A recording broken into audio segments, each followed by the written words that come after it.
Hi guys, so today we're talking about something that everyone in Zimbabwe wants to know right now. How do I make passive income? Now when we say passive income, we don't mean get rich quick schemes.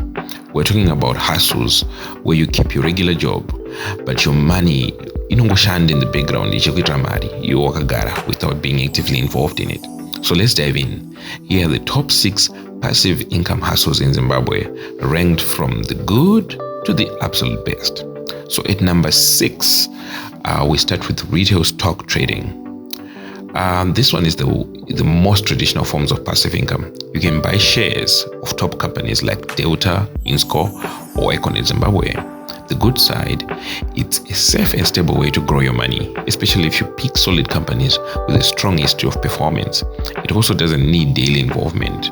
Once you've bought your shares, you just wait for dividends and long-term price increases. But here's the reality check. The returns can be small. For example, Econet declared as little as 10 cents per share in dividends over a quarter. So while it's safe, don't expect to retire from stocks alone unless you're investing huge amounts. At number 5, owning a BNB or rental property. If you have access to capital, maybe you own a second house, or you can lease a property where the landlord allows subletting, then short-term rentals can make good money. On platforms like Airbnb, you can charge $50 to $100 per night, depending on the location and quality of the property. If you're in Harare CBD, Borodale, or Vic Falls, the potential is even higher. But here's the catch. This business is seasonal. You earn most during weekends, holidays, or big events. Plus, you need to pay a caretaker, cleaner, and set aside money for repairs or damage caused by guests. So while it's lucrative, it also requires good property management. At number 4, we've got transport. Owning a kombi or mshika. This one is a Zimbabwe classic. If you can invest between 4,000 and 15,000, you can buy a kombi or a small mshika car. The daily returns are not bad at all. A kombi can bring in $60 to $100 a day. A mshika usually brings around $50 to $100. And remember, that's daily cash flow. But there are challenges. First, licensing and permits cost money. Second, you have to deal with the police, playing cat and mouse. And of course, you need a trustworthy driver and conductor. Otherwise, you'll be chasing your own investment. And also, there's Mariema Rank Marshall, the Mawindi. Still, for those who manage it well, transport is one of the strongest cash businesses in Zimbabwe. At number 3, we move to something more modern, ride-hailing and delivery. While platforms like InDrive, you can buy a car, even something like a Honda Fit for around 4,000 or a delivery bike for about 1,500. Then you employ a driver or rider and they cash in for you weekly. The income is decent. Between $30 to $50 per day per vehicle. The best part is, once you've bought one vehicle running smoothly, you can scale by adding more.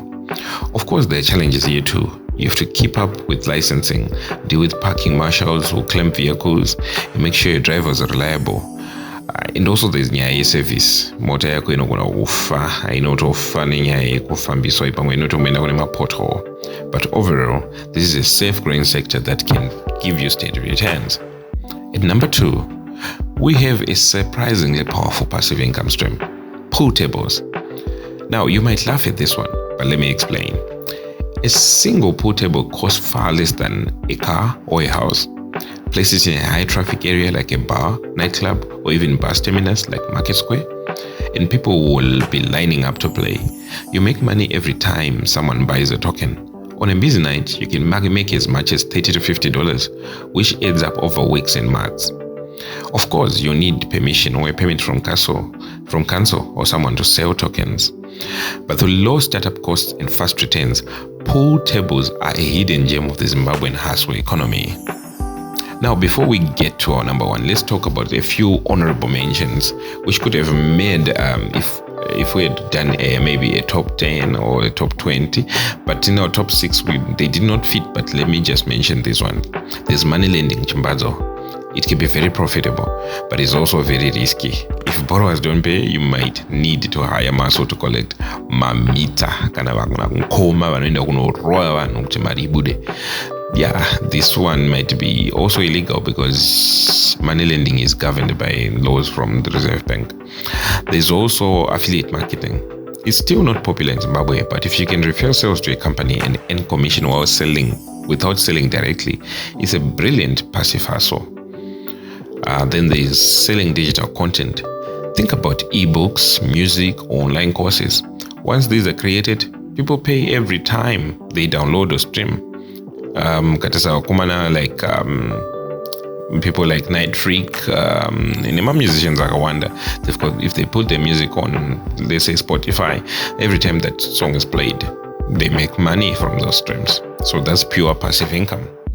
Now coming in at number one, the winner of all passive income hustles in Zimbabwe right now is owning a Choto asset.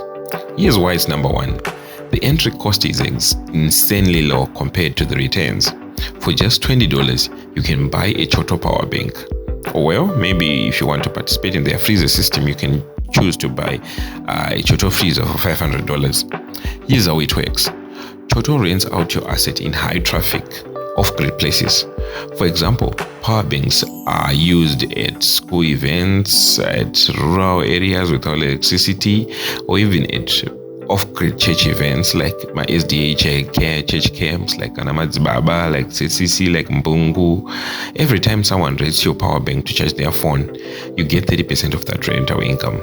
One power bank can make up to $9 a month.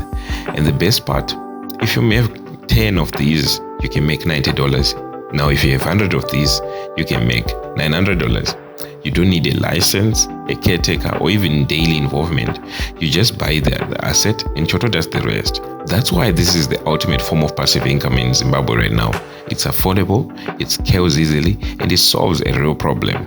So there you have it, the top 6 passive income hustles in Zimbabwe, from stocks and property to transport, pool tables, and Choto asset. Now it's your turn. Which one would you start with? Let me know in the comments below. And if you're interested in joining the Choto program, check out their website at www.chotoenergy.co.zw. Don't forget to like and share this video and help others make money and have your money work for you.